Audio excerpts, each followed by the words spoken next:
Hi Bobcats. In this video we're going to look at a couple of factors that can affect solubility. pH is one of those, and the presence of common ions is another. Keep in mind that solubility can change with these conditions, but the numerical value of KSP will remain the same. Our main objective is to explain how a common ion and pH affect solubility. This graph is showing us how the solubility of calcium fluoride changes at pH. When you're looking at this graph, the very low pH values indicate that calcium fluoride has a very high solubility, and then once the pH gets above about 4 or so, the solubility kind of levels off and is very low. So what's going on here? Why is calcium fluoride soluble at very acidic conditions and less soluble at more basic conditions? Well, think about the equation for calcium fluoride dissolving, CaF2 in equilibrium with calcium ions and 2 fluoride ions, and think about how acid could possibly affect this. If you add acid, you're adding hydrogen ions, and those hydrogen ions will react with the fluoride ion to essentially sequester it. It'll change that fluoride ion to HF, which by Le Chatelier's principle is removing product, and will shift the equilibrium to the right, which will mean that more calcium fluoride dissociates, right? So if we add acid, the H plus reacts with fluoride to make HF, effectively removing fluoride ions from solution, and that causes more stuff to dissolve at low pH. We could also reach the same effect by adding something that binds up calcium ions, and an example of that is a chelating agent called EDTA. So another thing beyond pH that can affect solubility is the common ion effect. So let's look at this same solubility of the dissolving calcium fluoride. What could we do to decrease the solubility? Well, if we decrease the solubility, we need to shift this equilibrium to the left, to the reactant side. So one possible way of doing that would be to add a product. Right? So by Le Chatelier's, we need to add a product to shift it back towards the reactant side. So we need to add a source of calcium ions. Any nice soluble source of calcium will do that, maybe something like calcium chloride. Or perhaps we can add a source of fluoride ions, and any nicely highly soluble source of fluoride will work, maybe something like sodium fluoride. All right, so let's look a little bit more closely at pH and solubility. The solubility of some compounds is directly affected by the pH of the solution. So as an example, if we've got hydroxide ions as part of this equilibrium, well, that definitely it will interact with pH changes, because hydroxide dramatically affects the pH. Aluminum hydroxide, magnesium hydroxide, these are compounds whose solubility will depend very strongly on the pH. So for instance, what if we added hydroxide ions to our solution? We just threw in something like sodium hydroxide, a nice highly soluble source of hydroxide. Well, that's adding a product. And so if we add a product, it'll shift the reaction to the left, and that will decrease the solubility. So if we somehow made the solution deliberately basic, we would decrease how much magnesium hydroxide or aluminum hydroxide dissolved. On the flip side, if we make the solution acidic, that H plus ion that we're adding will react with OH minus ions to make water, effectively removing hydroxide ions from the solution. And so that's removing a product. That'll shift the equilibrium to the product side to the right and increase the solubility. So a compound like magnesium hydroxide or aluminum hydroxide will be more soluble in acid than it is in base. With base, we have the common ion effect suppressing solubility, and with acid, we have a reaction between H plus and OH minus, removing product, increasing the solubility. And sometimes problems that are getting at this concept won't directly say that you're adding acid or you're adding base. They'll say something more like, how would the solubility of this compound compare in a buffer at a pH of 9? And so you have to recognize a buffer at a pH of 9 has a lot of hydroxide, so that's going to suppress the solubility of these compounds. This clicker question explores how the solubility of magnesium hydroxide changes in base compared to pure water. So let's take a look at the equilibrium that's established as magnesium hydroxide dissolves. This is one of the lighter group 2 hydroxides, so it is considered not a strong base because such a small amount of it dissolves, and what does dissolve then sets up this equilibrium. So we'll have aqueous magnesium ions and 2 aqueous hydroxide ions. And so let's think about this. If we are dissolving it in water, the concentration of hydroxide ion is 10 to the minus 7, very small, so small as to be negligible. But if we're dissolving it in sodium hydroxide solution, we're going to have an appreciable amount of hydroxide. So when we consider this equilibrium that's established, the sodium hydroxide adds hydroxide ions to the equilibrium, then that's going to shift the equilibrium to the left.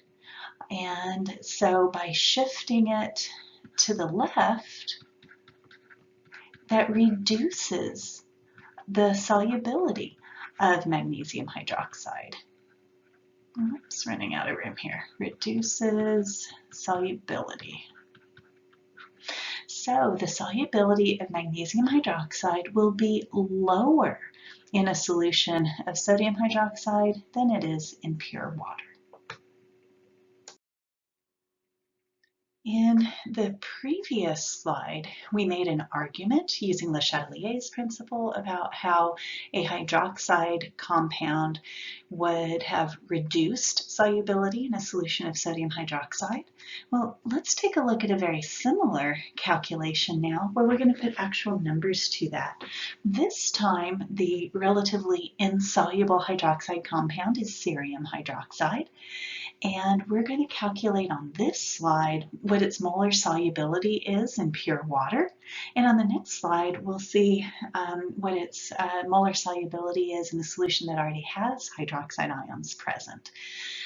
In both cases, the KSP is 1.5 times 10 to the minus 20. That doesn't change. That is a constant. But what will change is the molar solubility based on the common ion effect. So let's take a look at this first one.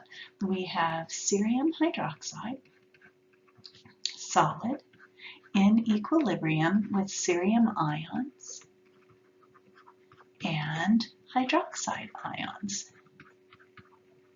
And we'll have our initial, our change, and our equilibrium. We'll squiggle out the solid. Cerium and hydroxide initially are 0. Then we'll have plus x and plus 3x, and then x and 3x.